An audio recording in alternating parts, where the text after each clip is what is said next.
Hello friends, Usha ക്രാഫ്റ്റ്സിലേക്ക് സ്വാഗതം. ഇന്ന് നമുക്കൊരു ആടലോടകത്തിൻ്റെ കരിപ്പോട്ടി കാപ്പി ഉണ്ടാക്കിയാലോ. എല്ലാവർക്കും ചുമയും ജലദോഷമൊക്കെ ഉള്ളത് കാരണം ഇത് കഴിക്കുന്നത് നല്ലതാണ്. നമുക്ക് തുടങ്ങാം. ഒരു 5-6 ഇല ആടലോടകത്തിൻ്റെ ഇലയാണ്. 2 കഷ്ണം കരിപ്പൊട്ടി, ചുക്ക്, ഏലക്ക, കുരുമുളക്, കൊച്ചുള്ളി,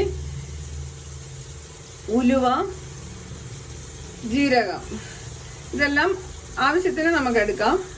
ഇതെല്ലാം കൂടെ പൊടിച്ച് കരിപ്പോട്ടി കാപ്പി ഉണ്ടാക്കാം. ഇത് പിച്ചിട്ടാൽ മതി. ഇതിൽ 2 കഷ്ണം കരിപ്പോട്ടി ഇടാം. ഈ കത്തിച്ച് കൊടുക്കാം.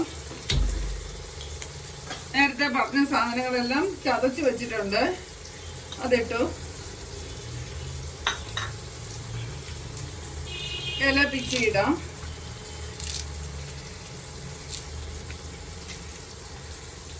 ഇത് നന്നായിട്ട് വെട്ടി തിളപ്പിക്കാം. തുളസി ഇലയും കൂടെ ഇടാം. തുളസി ഇലയും കൂടെ ഇടുകയാണ്. നന്നായിട്ട് വെട്ടി തിളപ്പിച്ച് വറ്റിച്ചെടുക്കണം. ഇതിന്റെ നേര് പകുതിയാക്കണം.